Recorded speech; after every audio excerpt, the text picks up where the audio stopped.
नमस्कार दोस्तों। आज हम लोग चर्चा करेंगे पर्यटन भूगोल के उपागम पर। अप्रोचेज ऑफ टूरिज्म ज्योग्राफी क्या है। सबसे पहले पर्यटन भूगोल के उपागमों का विकास जो है एक लंबी परंपराओं की बदलती सामाजिक आर्थिक परिस्थितियों के कारण विषय के केंद्र बिंदु में होने वाले परिवर्तनों से संबद्ध है। पर्यटन भूगोल में पर्यटन के माध्यम को तर्कसंगत और सुव्यवस्थित बनाने के लिए जो है अनेक विधियों का प्रयोग किया गया है। और पर्यटन का अध्ययन जो है एक बहुत ही ज़्यादा जटिल प्रक्रिया है और इस जटिल प्रक्रिया को सरल और सुगम बनाने के लिए इसके दो भागों में विभाजित किया गया है। पहला ये है कि पर्यटन की अवधारणा और दूसरा आतिथ्य सत्कार या आतिथ्य की सत्कार की प्रक्रिया। तो पर्यटन की अवधारणा या पर्यटन का विचार क्या है। पर्यटन अध्ययन को बढ़ावा देने के लिए सबसे पहले स्कूलों में, कॉलेजों में, विश्वविद्यालयों में, पाठ्यक्रमों में इसको सम्मिलित किया गया, जिसके कारण लोग, बच्चे इसको पढ़ें और इसके बारे में जानें। प्रायः सभी विश्वविद्यालयों के संकायों में अब पर्यटन विभाग धीरे धीरे खोले जाने लगे हैं। पहले तो विश्वविद्यालयों में खोले गए और अब धीरे धीरे विद्यालयों में भी खोली जा रही है और लोगों को इसके बारे में बताया जा रहा है।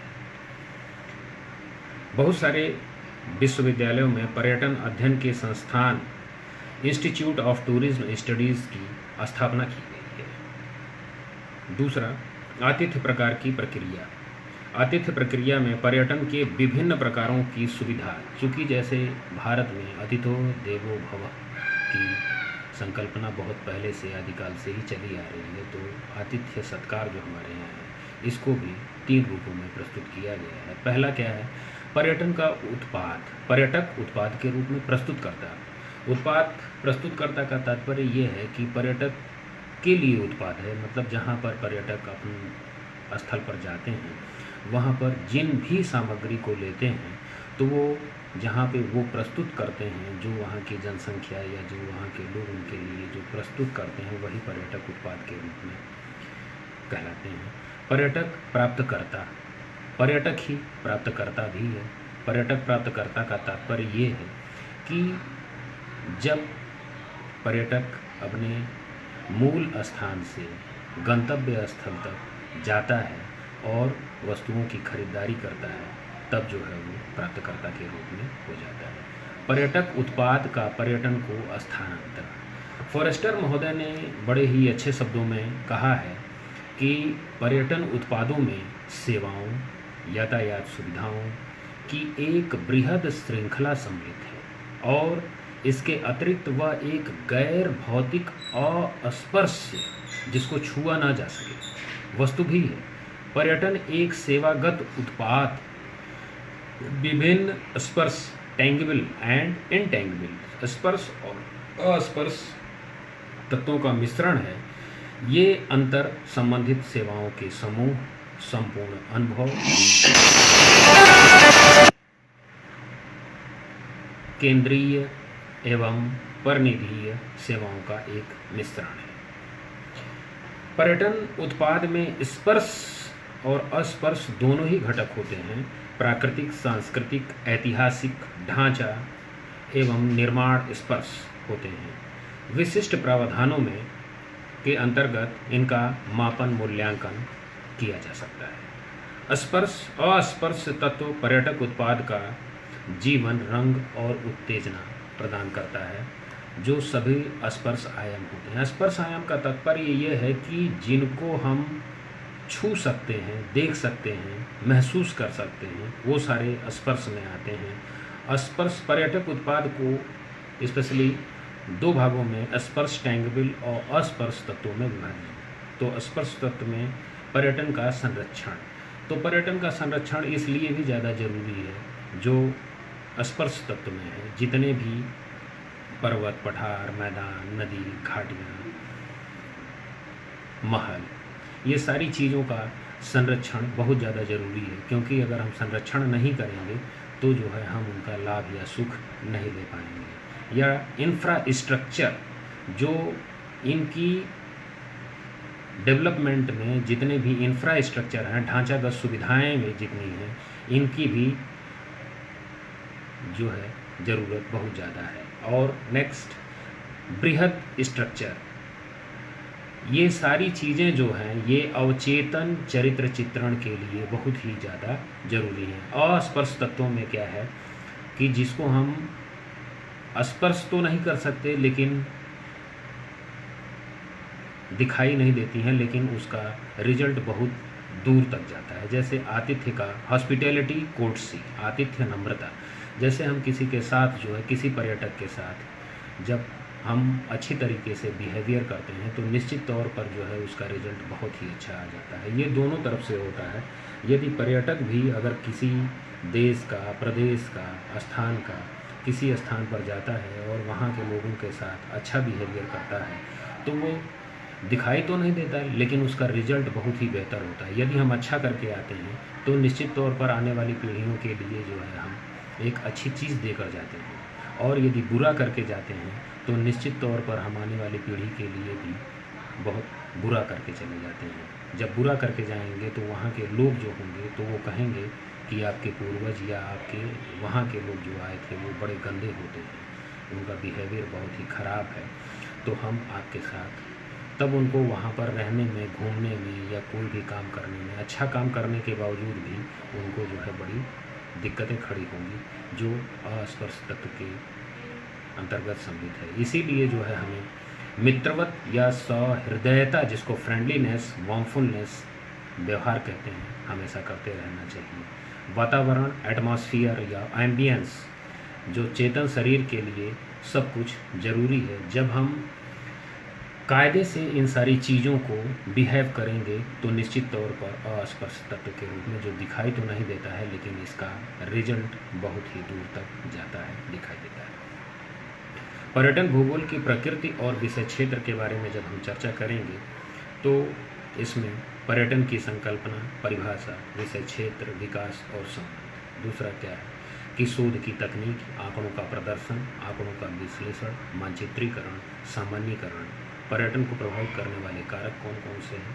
भौतिक कारक, भौतिक कारक में उच्चावच, जलवायु, प्राकृतिक एवं दृश्य संसाधन। सांस्कृतिक कारकों में शिक्षा के लिए पर्यटन, उत्सवों एवं त्योहारों को देखने के लिए पर्यटन, धर्म प्रचार के लिए स्मारक केंद्र को देखने के लिए पर्यटन, मित्रों एवं अपरिचितों को आकृष्ट करने के लिए पर्यटन, सांस्कृतिक केंद्रों, उत्खनन स्थलों, मंदिरों, भवनों, मूर्तियों, कला के प्रकारों को देखने और परंपरागत नृत्य एवं संगीत आदि, स्वास्थ्य में सुधार के लिए, ऋतु परिवर्तन के लिए, ऋतुओं की विभीषिकाओं से बचने के लिए, खेल कूद में भाग लेने के लिए, अवकाश के समय का अच्छा सदुपयोग करने के लिए।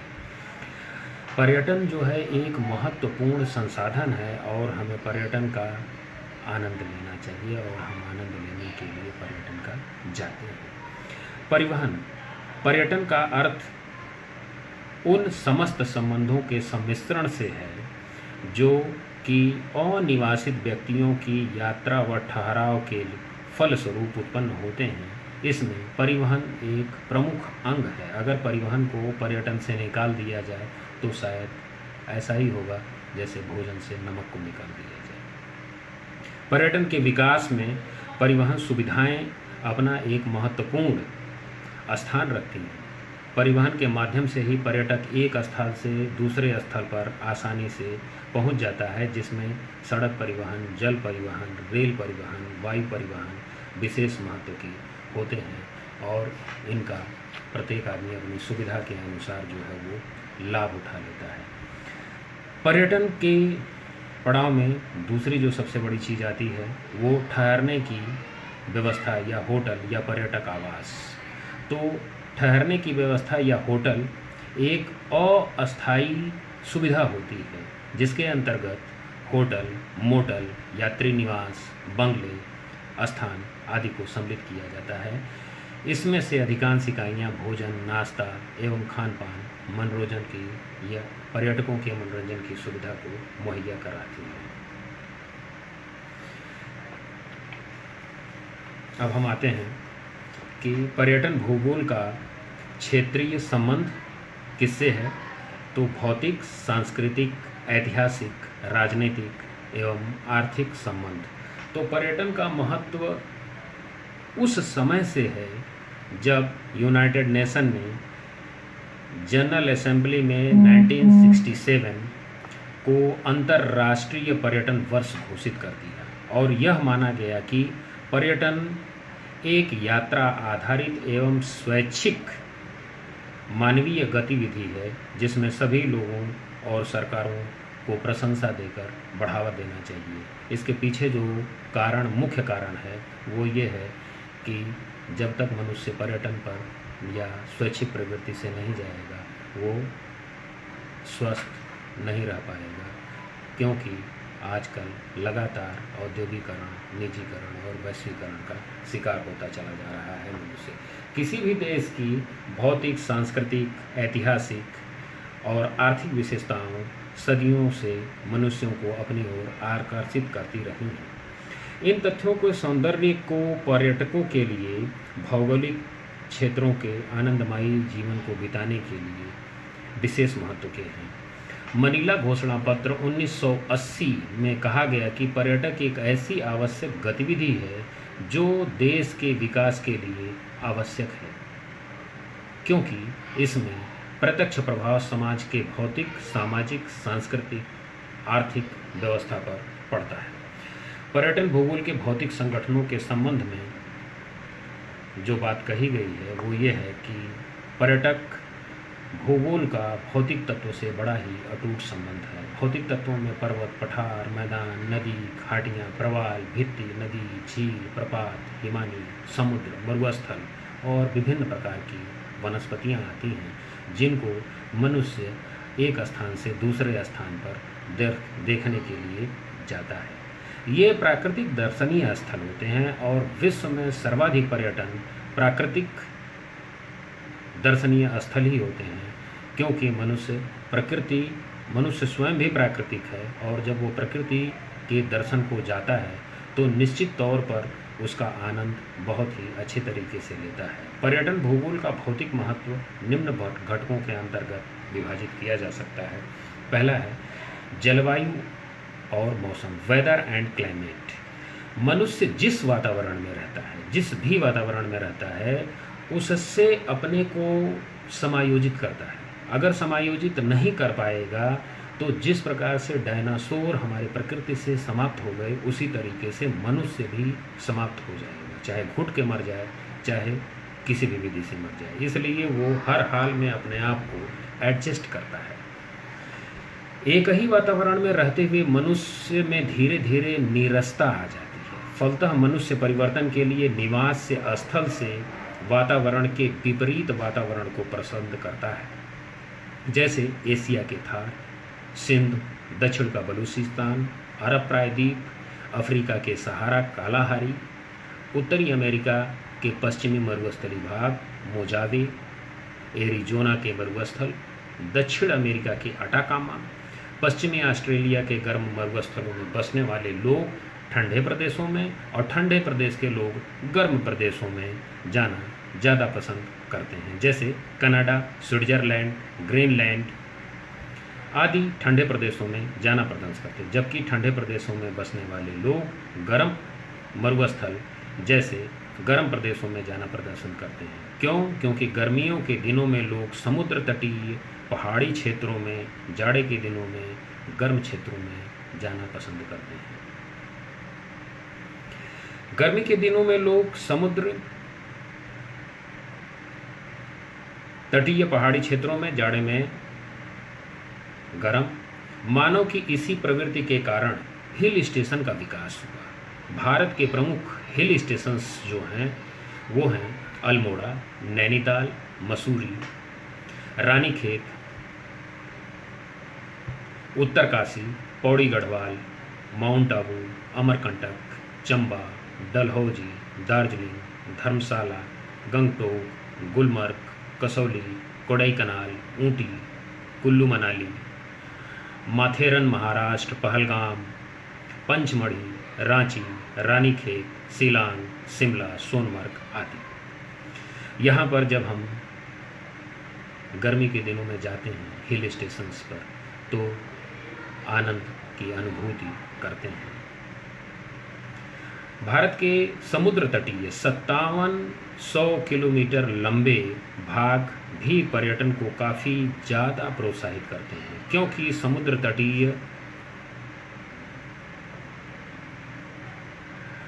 तट गर्मियों में अपेक्षाकृत ठंडे एवं ठंडे दिनों में अपेक्षाकृत गर्म रहते हैं।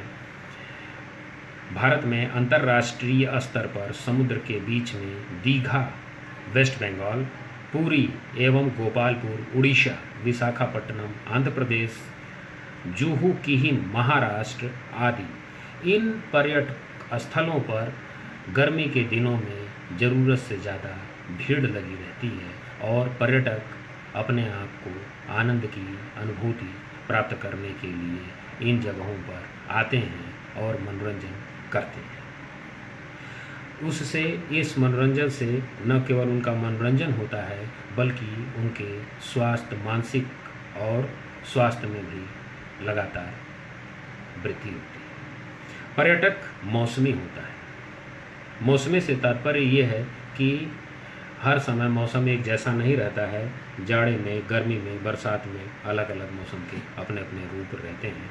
दक्षिण भारत में जहाँ समशीतोष्ण मौसम है वहाँ समुद्र तटों पर पर्यटकों का जमघट लगा रहता है। उत्तर भारत के पहाड़ी क्षेत्रों में नैनीताल, बद्रीनाथ, कश्मीर आदि में यात्री गर्मी के दिनों में जत्थे के रूप में पहुँचते हैं, क्योंकि ठंडी में नहीं पहुँचेंगे इसलिए, क्योंकि बहुत ज़्यादा ठंडी पड़ेगी, आदमी सर्वाइव नहीं कर पाएगा, ठंडी लग जाएगी।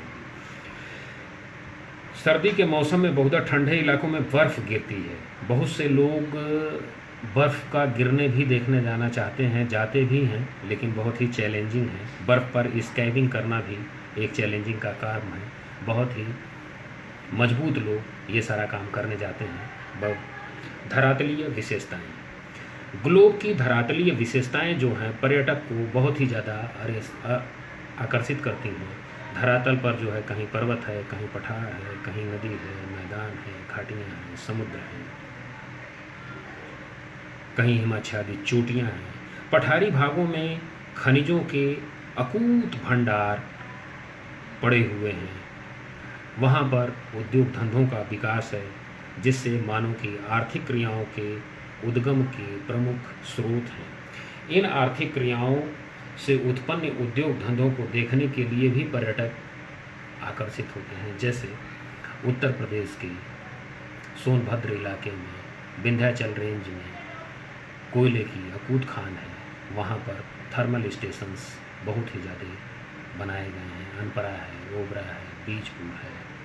यहाँ पर कोयले की खुदाई और विद्युत का उत्पादन, दो प्रमुख कार्य बहुत ही बहुतायत में किया जाता है और पूरे प्रदेश में बल्कि केंद्र में भी विद्युत की सप्लाई की जाती है। और हम इसको कोयले की माइनिंग और विद्युत का उत्पादन दोनों ही चीज़ें बहुत ही आसानी से देख सकते हैं। धरातलीय विषमताएँ, हिमनद तथा जलराशियाँ। हिमनद जैसे मेलास्पिना अलास्कना, अल्पाइन अल्पस, बाल्टोर, सियाचिन, हिमास्पर, पाटुरा, कोराकोरम, रूपाल, पूना, रीमो, कश्मीर, मिलाम, केदारनाथ, गंगोत्री, यमुनोत्री, कोसा, जेमू, सिक्किम, यूरोप एवं अमेरिका के कई हिमनद आदि को देखकर मानव हमेशा रोमांचित होता है और जलाशयों के भंडार जैसे भाखड़ा नंगल बांध, रिहंद बांध, हीराकुड बांध, तुंगभद्रा, नागार्जुन सागर, टेहरी बांध, फरक्का, होवर्थ, टेनेसी आदि पर्यटकों को किसी न किसी रूप में आकर्षित करते हैं। और ये भी देखते हैं कि यहाँ पर किस तरीके से हाइड्रो इलेक्ट्रिसिटी का उत्पादन होता है, जो पर्यटकों के लिए एक नई चीज़ रहती है। वनस्पति एवं जीव जंतु, चूँकि पूरी पृथ्वी ही विविधता से भरी हुई है, तो पर्यटकों के लिए जो आकर्षण का एक जो सबसे बड़ा केंद्र रहता है वो वनस्पति और जीव जंतु। भी है। वनस्पति और जीव जंतु की विविधताओं से मन रोमांचित और आनंदित हो जाता है, जिससे आनंद की अनुभूति होती है। वनस्पति एवं जीव जंतु की कई विविधताओं से परिपूर्ण उष्णकटिबंधीय वर्षा वाले one, Amazon basin, Congo basin, Indo Malaysia वाले वर्षा वन, सवाना वन, भूमध्य सागरीय वन, घास के मैदान, स्टेपी प्रेरी, टैगा वन, सुंदर वन, कोणधारी वन आदि में अनेक प्रजातियों के पेड़ पौधे और जीव जंतु पाए जाते हैं, जो पर्यटकों को अपनी ओर बहुत ही ज़्यादा आकर्षित करते हैं और मनुष्य इन प्रकृति की प्राकृतिक चीज़ों को देखकर मन ही मन खुश होता है और स्वस्थ होने की अनुभूति प्रदान करता है। नई नई स्थलाकृतियों की खोज, चूँकि जब से ऑडियो वीडियो मोबाइल ये सारी चीज़ें बढ़ गई, तब से प्रकृति की छोटी छोटी जगहों को भी विजुअलाइज किया जाने लगा, खींचा जाने लगा, भेजा जाने लगा, प्रदर्शित किया जाने लगा, तो लोगों के मन में जिज्ञासाएं बढ़ने लगी देखने की, और पर्यटक स्थलों पर लगातार भीड़ बढ़ने लगी, जिसकी वजह से पर्यटक स्थल पर दबाव बहुत ही ज़्यादा बढ़ने लगे। और इस दबाव को कम करने के लिए पर्यटक स्थलों पर नित नए स्थलों की खोज की जा रही है और उस दबाव को लगातार कम करने का प्रयास किया जा रहा है। जब हम जाते हैं पर्यटक स्थल पर, ऊटी चले गए, कोडई कनाल चले गए, तो कभी कभी तो स्थिति ऐसी होती है कि हमें जाने के बाद वहाँ पर ठहरने के लिए कमरे ही नहीं मिलते हैं और ओवरलोडिंग, ओवर क्राउडिंग की स्थिति हो जाती है। देखने में भी, पर्यटक स्थल पर भी जाते हैं तो ऐसे लगता है कि जैसे कुंभ का मेला लगा हुआ है। तब बहुत ही ज़्यादा दिक्कतों का सामना करना पड़ता है और जो घने जंगल हैं, घने वन हैं, वहाँ पर जो है भारी प्रदूषण का सामना करना पड़ता है। तो इसलिए यदि पर्यटक स्थल जब हल्के रहेंगे तो निश्चित तौर पर जो है हम पर्यटन का भी आनंद ले पाएंगे और प्रकृति को भी अपने हम स्वस्थ और सुंदर रखने में विशेष महत्व प्रदान कर पाएंगे। जल संसाधनों का जल क्रीड़ा में प्रयोग। जल संसाधन और जल क्रीड़ा का भी विशेष महत्व है। जल संसाधनों और जल क्रीड़ा का प्रयोग करके पर्यटकों को आकर्षित करना विशेष कार्य है। ये जल क्रीड़ा झील, नदी, बांध, जलाशय में जहाँ पर ज़्यादा पानी होते हैं वहाँ पर ये सारी प्रक्रियाएं पूरी की जाती हैं। जैसे भारत में कृष्णा बैराज, चिल्का झील, डल झील, भीमताल, नैनीताल, तल्लीताल आदि विभिन्न में जल क्रीड़ा करके, बोटिंग करके पर्यटक आनंद लेते हैं। इसका वहाँ के लोगों को मुद्रा भी मुहैया कराते हैं और आनंद भी करते हैं। पर्यटन भूगोल का सांस्कृतिक एवं सामाजिक घटकों से संबंध। पर्यटन एक सामाजिक प्रक्रिया है जो समाज के विभिन्न लोगों को एक सूत्र में बांधने का काम करती है और समझने का माध्यम भी है। निश्चित तौर पर एक सामाजिक प्रक्रिया है, क्योंकि पर्यटक जहाँ कहीं भी जाता है वहाँ के लोगों को तो मैं बहुत ही ज़्यादा लिबरल मानता हूँ, इसलिए क्योंकि वो खुले दिल से उन पर्यटकों का स्वागत करते हैं, अपने घर में, आवास में रहने के लिए उपलब्ध कराते हैं। भले पैसा लेते हैं, लेकिन पैसा लेने के बाद भी प्रेम से हाथ जोड़ के खड़े रहते हैं और अपना घर देते हैं। ये बहुत ही सरलता और सुहृदयता का परिचय है। और जहाँ पर हम जाते हैं अपनी संस्कृतियों को लेकर जाते हैं और उनकी संस्कृतियों को साथ लेकर, उनके बिहेवियर को साथ लेकर, अभी पूर्व में मैंने चर्चा ही की कि उत्पाद के रूप में स्पर्श और अस्पर्श तत्वों का, तो अस्पर्श तत्वों के माध्यम से चीज़ों को हम लेके अपने पास चले आते हैं। एक दूसरे के संस्कृतियों को समझने का ये बहुत ही बेजोड़ माध्यम है।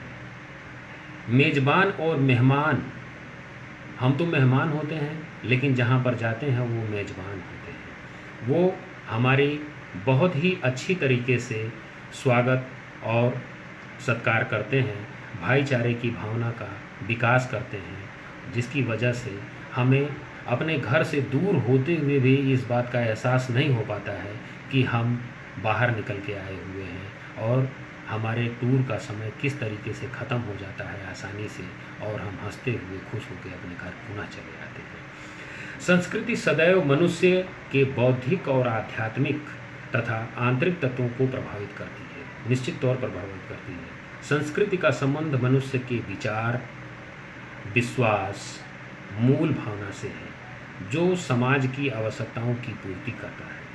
सांस्कृतिक पर्यटन दो बड़े क्षेत्रों में, दो देशों के बीच में, दो राज्यों के बीच में, दो विभिन्न प्रकार की जातियों में, समाजों में आदान प्रदान करके लोगों को जोड़ने का काम करती है। जैसे यूरोपियन या अमेरिकन पर्यटक जब भारत आता है तो यहाँ के ग्रामीण संस्कृति तथा आध्यात्मिक संस्कृति से प्रभावित होता है और प्रभावित करता भी। यहाँ के ग्रामीण संस्कृति तथा आध्यात्मिक संस्कृति से प्रभावित होता है और जल्द ही यहाँ के संस्कृति को स्वीकार कर लेता है। जब वो ये देखता है कि यहाँ के लोग किस तरीके से नदी को, वृक्षों को, अपने पूर्वजों को, अपने लोगों को भगवान मानकर आतिथ्य सत्कार करते हैं, तो जब विदेशी पर्यटक आते हैं तो वो इन चीज़ों को स्वीकार करने का और जल्द ही इनको ग्रहण करने का प्रयास करते हैं।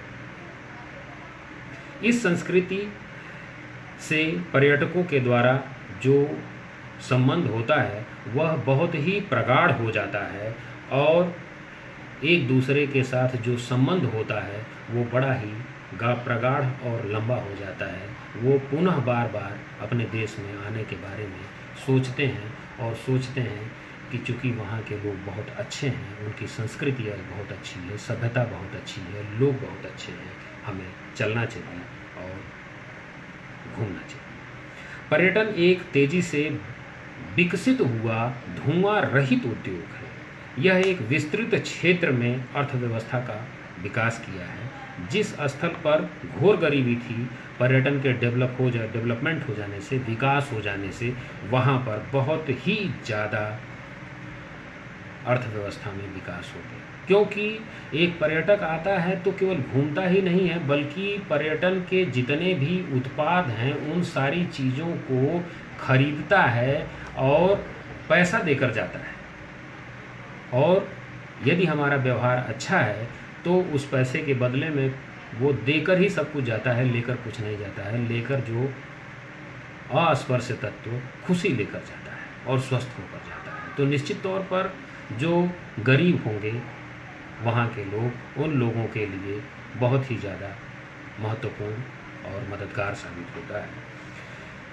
कुछ कुरीतियों को दूर करने का भी प्रयास लगातार जो है केंद्र सरकार और राज्य सरकार करती हैं, जिसकी वजह से पर्यटन के संस्कृति में ये सारी चीज़ें दूर हो जाए। जो कुरीतियाँ हैं वो क्या हैं?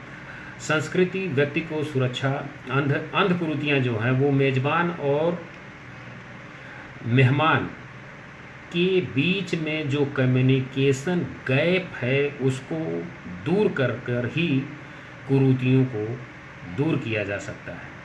पर्यटन भूगोल एवं संस्कृति में सामाजिक संबंधों को निम्न रूपों में निरूपित किया जा सकता है। पहला क्या है?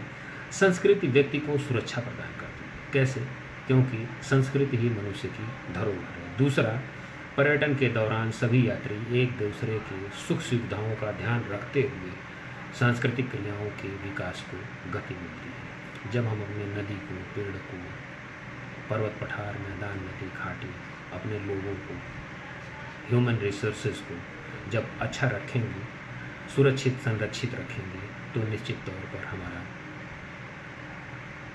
बहुत ही लंबे समय तक चल पाएगा। सांस्कृतिक पर्यटन से स्थानीय लोगों एवं पर्यटकों के बीच परस्पर सहयोग बढ़ा है। सांस्कृतिक पर्यटन से प्रसिद्ध नृत्य के प्रदर्शन के लिए कक्षों की स्थापना हुई। जैसे बाहर के लोग जब आते हैं तो महाराष्ट्र वगैरह में या अन्य जगहों पर वहाँ पर सांस्कृतिक प्रदर्शन या नृत्य बराबर होते रहते हैं, तो वो आते हैं और उन नृत्य प्रदर्शनों को देखने के लिए हमारे यहाँ कक्ष बनाए गए हैं, हॉल बनाए गए हैं, जिनमें वो आते हैं, बैठते हैं और हमारी भारतीय संस्कृति को करीब से नृत्य के माध्यम से, गाने के माध्यम से, संगीत के माध्यम से उनको जानने का प्रयास करते हैं। पर्यटकों के कारण स्थानीय उत्पादों में विक्रय में वृद्धि होती है। निश्चित तौर पर जब पर्यटक विदेशी या लोकल पर्यटक कोई भी आएगा तो उत्पादों को जब खरीदते हैं तो उनकी अर्थ में वृद्धि होगी। निश्चित तौर पर देश की संस्कृति का विस्तार होता है। विस्तार का मतलब ये है कि जब कोई भी विदेशी पर्यटक आएगा और हमारी संस्कृति को देखेगा, जानेगा, सुनेगा, पहचानेगा और उसको अच्छा लगेगा तो वो अपने मन में तो ले ही जाएगा, बल्कि 4 लोगों से वर्णन करेगा, अरे मैं वहाँ गया हुआ था, वहाँ की संस्कृति तो बहुत अच्छी है, वहाँ के लोग बहुत अच्छे हैं, वहाँ तो प्रकृति के साथ बिहेवियर बहुत अच्छा करते हैं, मनुष्य को भी भगवान मानते हैं, लोग एक दूसरे का पैर छूते हैं, संस्कारवान हैं, कोई किसी से लड़ाई नहीं करता, झगड़ा नहीं करता, नदियों को प्रदूषित नहीं करते। तो संस्कृति जो होती है वो बहुत ही ज़्यादा विस्तार होती है, विस्तार पूर्वक ये एक नए आयाम की तरफ ले जाती है। स्थानीय कलाकृतियों के निर्माण और उद्योग का भी विकास होता है, क्योंकि जो लोकल लोग होते हैं जहाँ भी, जैसे राजस्थान में गुड्डा गुड़िया या कठपुतली का खेल तो हम देखते भी हैं और वहाँ से खरीद के ले भी आते हैं, तो इससे जो है इकोनॉमी का डेवलपमेंट होता है। बाकी विषयों पर कल चर्चा किया जाएगा। आप लोगों ने सुना, इसके लिए बहुत बहुत धन्यवाद। सबको सदैव प्रणाम।